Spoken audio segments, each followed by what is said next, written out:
Imagine a quiet village in Kentucky, 1834, where the ordinary rhythm of life was shattered by the birth of two boys whose existence defied everything doctors, scholars, and even faith itself could explain.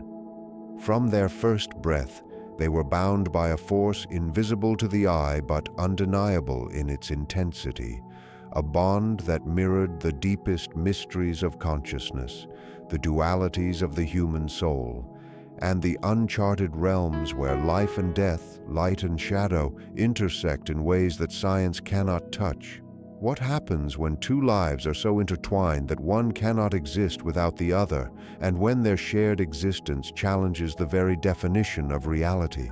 In the quiet expanse of Kentucky in the autumn of 1834, a birth occurred that would linger in the minds of all who witnessed it, not merely as an extraordinary medical curiosity, but as a profound enigma that seemed to strain the very fabric of reality.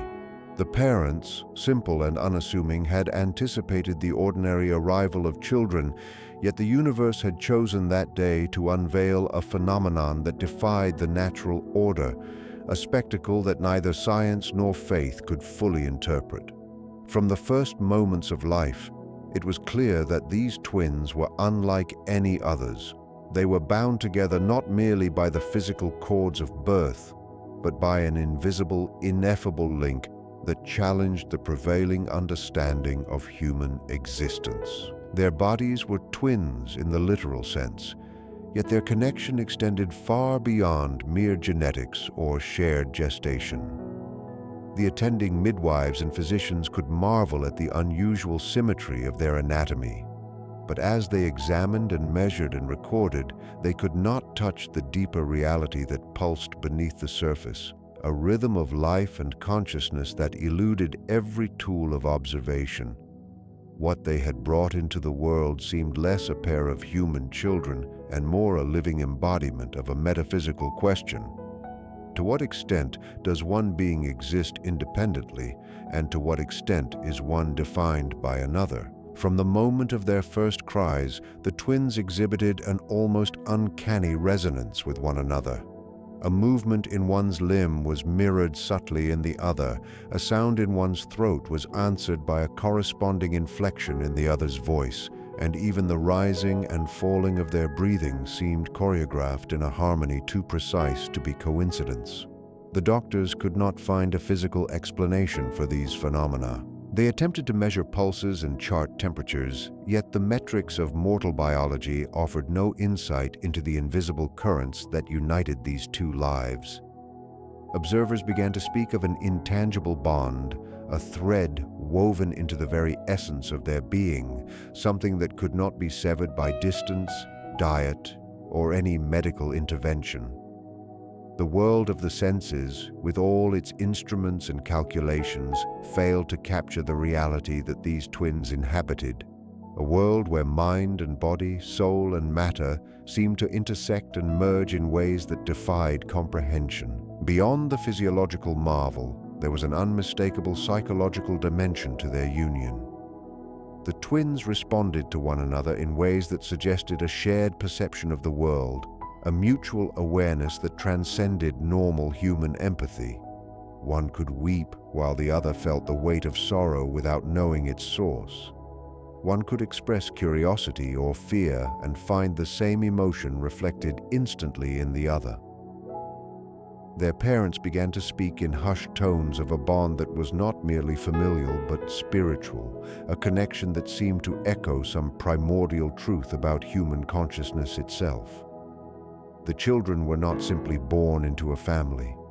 They were born into a mirror of each other, a reflection that revealed not only the outer forms, but the inner landscapes of sensation, thought, and emotion.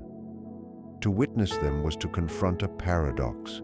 Two beings separate and yet inseparable. Two lives distinct and yet entwined in a singular experience of existence. This strange birth also challenged the prevailing beliefs of the community, which was steeped in religious and philosophical interpretations of life and death. Some villagers whispered that the twins were touched by providence or cursed by some unseen force. Their unity a sign that the world of mortals was intertwined with forces beyond comprehension. Others, more scientifically minded, attempted to classify them within the frameworks of anatomy and physiology, yet even the most rigorous observations could not account for the psychic resonance, the shared awareness, and the almost prophetic understanding each seemed to hold of the other's experiences. The birth of these twins became a living enigma, a reminder that the human condition cannot be fully reduced to measurable facts, and that some mysteries exist at the intersection of flesh, consciousness, and something far more profound, an invisible realm where life itself defies categorization. The parents, at first overwhelmed by awe and fear, came to recognize that these children were symbols as much as they were humans, embodiments of a principle that all people encounter in some form: the inescapable duality of existence. In the twins, the external world met the internal, the tangible met the ethereal, and the ordinary act of birth revealed the extraordinary complexity of human life. Every glance, every gesture, every subtle synchrony between the two brothers was a lesson in the limitations of perception and the depth of what remains unseen.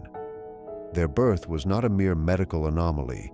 It was a challenge, a puzzle, a living representation of a truth that whispers through human history: that reality is not confined to what can be measured, and that consciousness, in its deepest sense, may transcend the boundaries of individual form, reaching toward a unity that science can touch but never fully grasp. As the twins of Kentucky grew, the extraordinary nature of their existence became ever more pronounced, revealing a connection that went far beyond mere physical proximity or familial affection. The villagers had long been unsettled by their bond, initially marveling at the synchrony of their movements and expressions, but over time, unease turned to fear as it became clear that these boys shared more than just gestures. They shared a consciousness that seemed to operate on a plane beyond ordinary human experience. When one felt joy, the other experienced a shadow of that emotion, a muted echo that mirrored the light and darkness within them both. When one suffered, the other recoiled not merely in sympathy, but as though the pain was his own, invading the very core of his being. This phenomenon challenged every understanding of individuality, raising profound questions about the nature of identity and the boundaries of selfhood. What does it mean to be a single mind when another consciousness is entwined so intimately with your own? The twins were living paradoxes, embodiments of a truth that many are reluctant to confront: that every human being carries within a duality, a shadow that reflects the unseen, unacknowledged aspects of the self, and that sometimes these shadows may manifest in ways too tangible to ignore. The psychological resonance between the twins became particularly apparent in moments of conflict or fear. One might exhibit a sudden fit of anger or a surge of defiance, and the other, miles apart within the same room, would respond with an instinctive tension, a mirrored agitation that suggested not imitation, but direct perception of the other's internal state.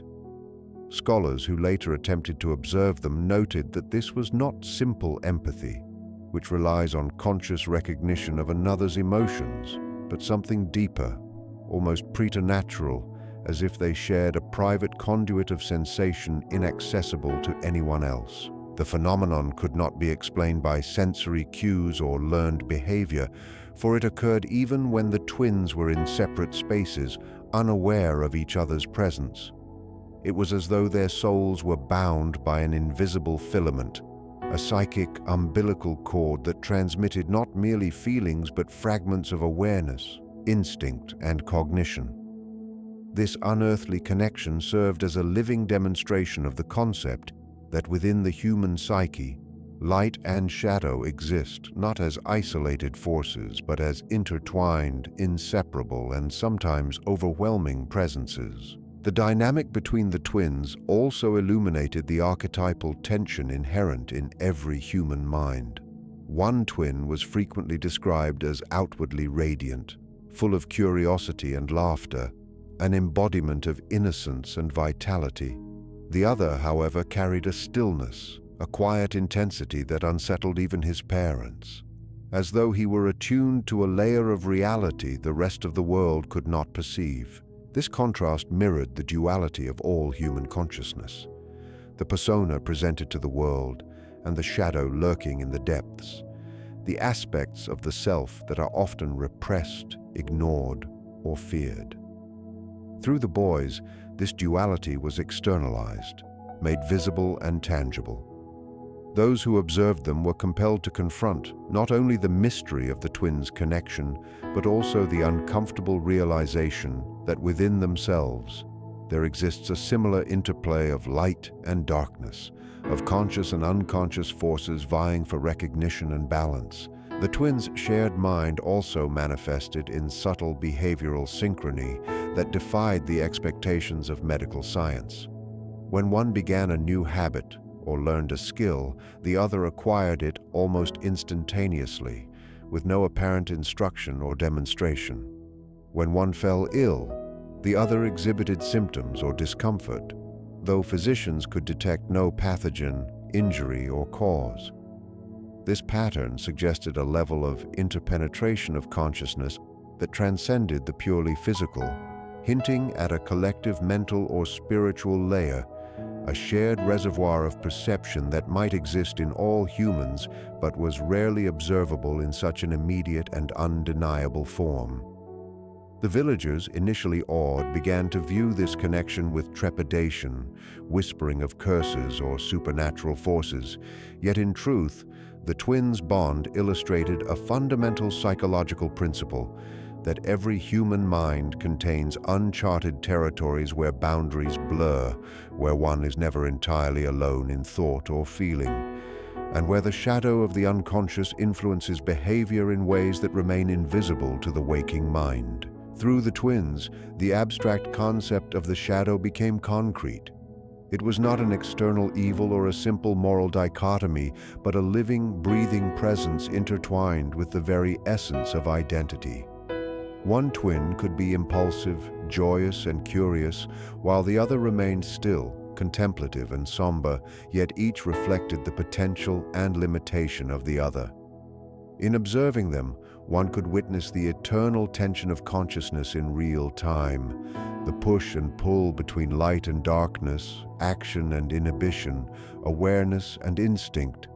They were a mirror of what resides in every human being, a reminder that to truly understand oneself, one must confront not only the conscious mind, but the shadow that accompanies it, hidden yet inseparable, shaping perception, thought, and emotion in ways that are profound, often unsettling, and impossible to fully articulate. By the age of 7, the twins of Kentucky began to display a phenomenon that unsettled the minds of all who observed them, a phenomenon that suggested their connection extended beyond the physical and into the realm of the unseen, the premonitory, the prophetic. They spoke of dreams that seemed to straddle the border between imagination and reality, dreams so vivid, so precise, that those who heard them could not dismiss them as childish fancy. One twin would awaken from sleep and recount events, faces, or conversations that had yet to occur, and within days the reality would unfold exactly as described. The other twin, though physically separated at times, would recount the same dream with uncanny accuracy, as though their consciousness had merged in the dreamscape, forming a shared narrative that transcended space, time, and individual perception. These early experiences hinted at the presence of an archetypal dimension, a collective unconscious in which their minds were immersed, allowing them access to a layer of reality ordinarily inaccessible to solitary human thought. In witnessing this, one could not help but confront the notion that consciousness is not confined to the limits of a single body, but may be attuned to patterns, events, and truths that exist beyond ordinary measurement or understanding. The nature of their dreams suggested a profound intertwining of their inner lives, as if the twin bond created a conduit through which information flowed freely, bypassing conventional sensory channels. It was not merely that they predicted events. They perceived them as if the boundaries between their own experience and the external world had dissolved. In one particularly haunting account, one twin dreamed of a fire in the forest near their home, describing the smell of smoke, the crackling of the flames, and the terrified faces of those trapped within. Days later, a blaze erupted in the woods exactly as described, with villagers recalling the eerie resemblance to the boy's dream. The other twin, separated by several rooms during the night, recounted the same vision, echoing the same sensory details with no knowledge of his brother's experience. This synchrony suggested an extraordinary level of psychic resonance, a shared access to a domain of reality that seemed to operate according to its own hidden laws, a realm where the mind could apprehend events before they manifested physically, where perception and premonition converged in ways that defied logic. These dreams were not mere curiosities. They profoundly affected the twins' behavior and the perceptions of those around them. They carried an aura of inevitability, a sense that the ordinary flow of time and causality was subordinate to some deeper order. The twins' accounts of future events were taken seriously by their family and eventually by the broader village community, who both revered and feared their insight. Yet even as these premonitions inspired awe, they also cast a shadow over childhood innocence. The boys were burdened by knowledge they could not fully comprehend, caught between the unremarkable routines of daily life and the vast, mysterious currents of a reality that stretched far beyond their understanding. In their dreams, they glimpsed both beauty and terror, patterns of creation and destruction that humans are not typically equipped to process, and in doing so, they embodied a truth that is often ignored, that consciousness is not merely reactive but receptive, capable of perceiving connections and events invisible to ordinary awareness. Psychologically, their shared dreams provide a fascinating lens into the interplay between individuality and collective experience. While each twin had his own personality, intellect, and disposition, in sleep their minds converged into a unified awareness, a singular stream in which the distinction between self and other blurred completely. This merging of consciousness allowed them to access a form of insight denied to solitary minds, suggesting that human cognition is not an isolated phenomenon, but part of a broader network of understanding that is at once personal and universal.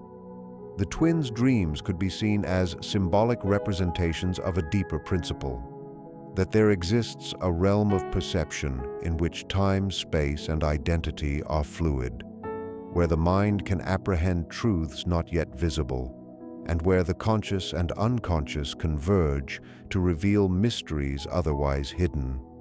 Their experiences challenge the notion that reality is fixed and predictable, instead hinting at the existence of patterns and forces that shape human experience in subtle but profound ways. The community, initially skeptical, could not ignore the twins' revelations, for the accuracy and detail of their accounts defied conventional explanation. Some villagers attributed the visions to divine providence, others whispered of unnatural forces, yet all were forced to recognize that these children were attuned to a level of reality that transcended ordinary observation. In their dreams, the twins revealed a glimpse of the invisible threads that connect events, people, and consciousness itself, a network of perception that exists beyond the narrow confines of rational analysis. They became living reminders that reality is multi-layered, that the mind is capable of perceiving truths that extend beyond the limitations of time and space, and that the deepest mysteries of human existence may be encoded not only in the world around us, but in the unseen architecture of our own shared consciousness. As the twins' extraordinary connection became increasingly apparent, the village of Kentucky, grew both fascinated and fearful, caught in a tension between awe and dread that reflected the broader human struggle with the unknown. The townspeople, steeped in tradition, religion, and superstition, were unprepared to confront a phenomenon that challenged the very framework through which they understood life and morality. In their eyes, the twins were more than children. They were mirrors of something ineffable, living symbols of forces that lay beyond the reach of ordinary comprehension. One could sense that the fear was not directed solely at the twins themselves, but at what they revealed about the villagers' own hidden nature, the shadows they carried, the moral contradictions they sought to deny, and the fragility of the boundaries between the known and the mysterious.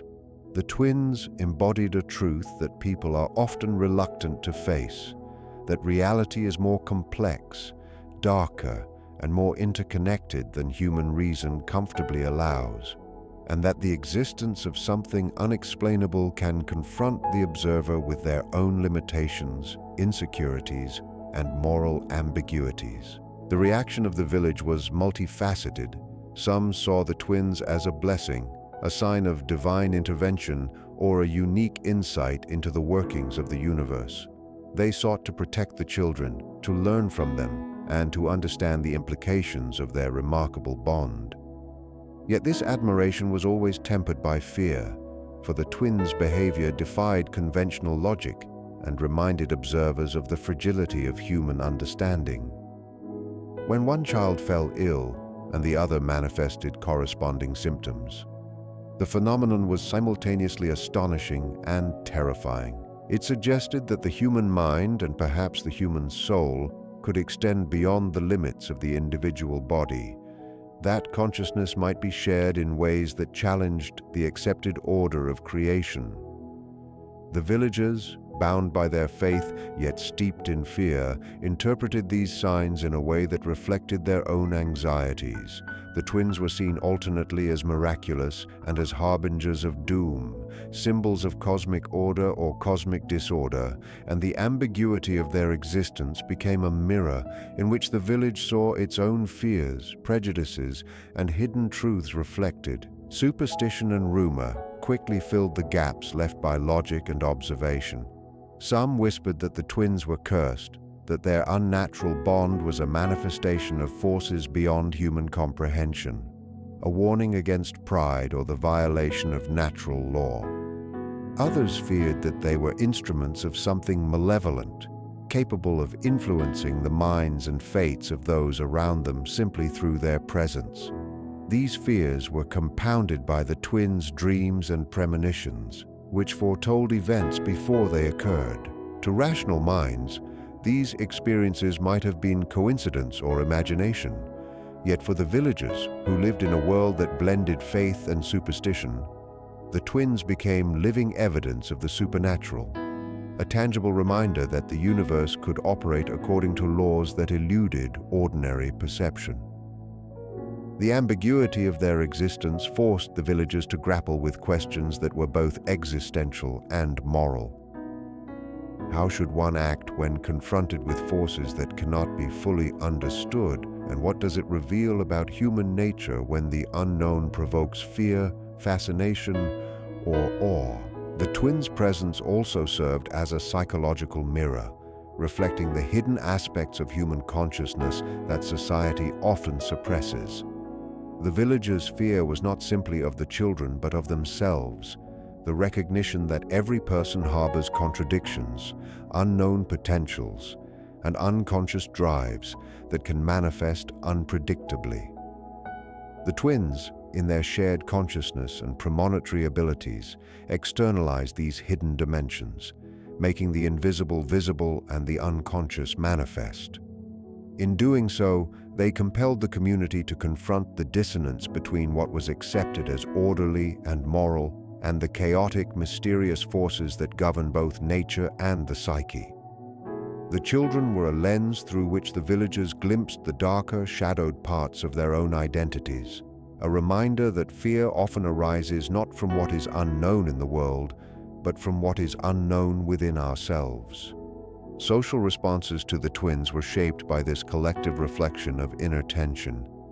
Some families avoided the children, afraid that proximity to their unnatural bond might invite misfortune or moral corruption. Others attempted to study and protect them, motivated by a mixture of curiosity and reverence. The village itself became a theater of projection, where each individual's anxieties, hopes, and moral dilemmas were amplified and refracted through the lens of the twins' uncanny existence. They were both innocent and accusatory, passive in action yet profoundly active in their effect, forcing all who encountered them to reckon with a reality that challenged ordinary understanding, a reality in which the human psyche, with all its light and shadow, is never as simple or contained as one might wish. As the twins of Kentucky grew into adolescence, the extraordinary bond that had defined their lives became both a source of wonder and a harbinger of inevitable tragedy. The connection that had been a marvel to their parents and the village was now a force whose consequences could no longer be contained. The boys' shared consciousness, their psychic resonance, and their mirrored experiences created a vulnerability that neither science nor human ingenuity could protect against. When one fell ill with a common ailment, the other experienced a corresponding decline, though the doctors could find no physiological explanation. It was as if their lives were bound by an invisible cord, a metaphysical thread that wove their fates together, making separation not merely impractical, but impossible without profound consequences. The village, which had oscillated between awe and fear, now faced the tangible presence of mortality intertwined with the inexplicable, and the twins' condition became a living lesson in the limits of human understanding, the fragility of life, and the inexorable nature of shared destiny. The tragedy began subtly as one twin contracted a fever that resisted conventional treatments. The physicians, despite their best efforts, could not arrest the progress of the illness. The other twin, though outwardly healthy, began to show signs of weakness, lethargy, and pallor. It was not merely a question of sympathy or anxiety, for the symptoms manifested in precise correspondence to the first twins' physical deterioration, as if the illness was being transferred across the invisible bridge of their shared consciousness. The parents, helpless and desperate, consulted every remedy available, from herbal concoctions to spiritual intercessions, but each intervention failed to disrupt the inexorable flow of their intertwined fates. The twins' unique connection, once a source of marvel, now revealed itself as a vulnerability of profound magnitude, the same bond that allowed them to experience joy, understanding, and prescience also rendered them inseparable in suffering and, ultimately, in death. As the illness worsened, the twins' psychic connection became more pronounced and deeply disturbing. One would groan in pain while the other writhed instinctively, his body responding as though it too were infected, even when every medical measure indicated health. The community, already uneasy with their unusual bond, grew frantic, witnessing the mysterious synchrony and fearing the consequences of forces they could neither explain nor control.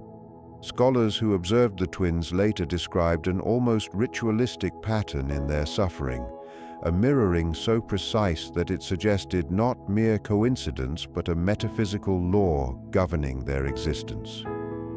In the shared experience of agony, they revealed the extremity of their connection, a bond that transcended the limits of ordinary empathy or familial affection, and suggested a unity of being that defied the physical constraints of life itself. The final moments of their lives were emblematic of the profound tragedy inherent in their condition. As one twin succumbed to the relentless illness, the other began to falter with uncanny simultaneity, a reflection of life and consciousness that could not be broken by conventional means.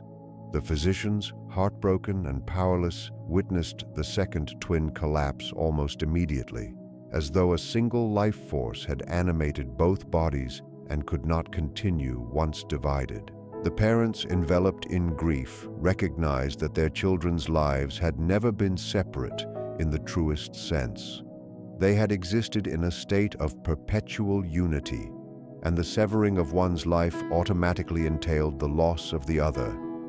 The twins' deaths were recorded in medical annals, yet no measure of anatomy or pathology could convey the essence of what had been lost, for it was not merely flesh that perished, but a singular consciousness manifested in dual form, a rare and inexplicable fusion of soul, mind, and body that could not survive fragmentation. In death, the twins left behind a legacy that transcended the immediate tragedy. Their story became legend in the village and beyond, whispered with a mixture of awe, reverence, and fear. The graves, side by side, became symbolic markers of the profound and unbreakable bond they had shared, a testament to the invisible threads that connect beings in ways science cannot dissect or define. The tragedy revealed the limitations of human understanding, exposing the chasm between the empirical and the metaphysical, between what can be measured and what can be experienced at the deepest level of consciousness. It served as a reminder that certain mysteries, no matter how closely examined, remain unexplainable, and that life, death, and the bonds that link us are not always governed by rational law, but by forces that operate at the intersection of the material and the ineffable. The twins' story, suffused with beauty and sorrow, exemplified the profound truth that some connections are so deep, so intrinsic to the essence of being, that they transcend mortality itself, leaving behind a haunting imprint on the world and on the human imagination. Even centuries after the deaths of the twins in Kentucky, their story continues to haunt those who hear it, not merely as a historical oddity, but as a profound reflection on the dual nature of human existence and the enduring mysteries of consciousness. The twins' lives, entwined in ways that defied every known law of biology and psychology, became more than a local legend. They became a symbol of the duality inherent in all human beings. The narrative of their shared existence, premonitory dreams, and mirrored consciousness illustrates a truth that is both universal and unsettling: that every individual carries within them opposing forces, complementary and conflicting, light and shadow, conscious and unconscious, and that these forces shape perception, behavior, and destiny in ways that are often invisible to the outside world. The twins externalized this duality in a form so tangible that it could be observed, measured in subtle physical synchronies, and felt emotionally by those around them, yet it remained a phenomenon that eluded complete scientific explanation. Their lives offer a meditation on the inseparability of dual forces in human nature, suggesting that the essence of identity is not singular but multifaceted, a living tension between opposing yet interconnected elements. The symbolic resonance of the twins extends beyond psychology into the realm of existential reflection. Their bond challenges the assumption that human beings are autonomous, discrete entities, highlighting instead the possibility that consciousness may not be confined to a single vessel, that awareness can traverse boundaries in ways that are subtle, invisible, and profound. The twins' shared experiences, both waking and dreaming, suggest a connectivity that exists beneath the surface of individual perception, a psychic continuum that links minds, emotions, and perhaps even destinies. They remind us that human beings are more than their physical forms and rational faculties. We are repositories of interconnected impulses, archetypal patterns, and collective experiences that may occasionally emerge in extraordinary ways, revealing the hidden architecture of consciousness itself. In observing their story, one confronts the reality that what is unseen often holds more significance than what is measured, and that the mysteries of existence are as much internal as they are external, woven into the deep structures of the psyche rather than solely into the material world. The enduring fascination with the twins also lies in their role as a mirror for self-examination. To those who contemplate their lives, the twins serve as a symbolic representation of the human struggle with duality, the interplay of opposing impulses, the tension between what is expressed and what is hidden, the conflict between instinct and reason, and the inevitable shadow that exists within every consciousness. In their synchronized joys and sorrows, their mirrored sensations and premonitions, one can see the universal patterns of human life distilled into a single haunting example. Their existence compels us to consider that perhaps every individual contains within themselves a form of dual consciousness, a hidden partner or reflection that influences thoughts, choices, and experiences, and that much of what is mysterious in our own lives may be a manifestation of this hidden, often unacknowledged dimension. The twins are therefore not merely historical figures but archetypal symbols, embodiments of the complexity and depth of the human mind and spirit. Furthermore, the story of the twins underscores the limitations of human understanding and the persistent allure of mystery. Despite advances in science, medicine, and psychology, their phenomenon continues to resist definitive explanation, emphasizing that some aspects of existence may always lie beyond empirical scrutiny. This is not a failure of knowledge, but a reminder that reality is multi-layered and that human consciousness is capable of perceiving and interacting with dimensions that are subtle, elusive, and profound. The twins exemplify the enduring tension between the known and the unknown, the measurable and the ineffable, and they challenge us to acknowledge that not all truths can be captured, analyzed, or fully comprehended through rational means alone. They are a testament to the enduring presence of wonder and awe in human experience, a reflection of the fact that some mysteries persist not because we fail to understand them, but because they touch the very depths of what it means to be alive and conscious. Finally, the twins' legacy is inseparable from the notion of connection between each other, between mind and body, between conscious thought and unconscious resonance, and ultimately between all humans. Their story endures because it speaks to a profound truth: that life is not merely an individual journey, but a tapestry of interwoven experiences, emotions, and insights that transcend solitary existence. In this sense, the twins are both literal and symbolic, historical and timeless, their lives a lens through which to explore the deepest questions of identity, duality, and the unseen forces that shape existence. They remind us that while science can measure the body and the brain, the human soul, consciousness, and the profound connections between beings remain a domain of wonder, contemplation, and enduring mystery.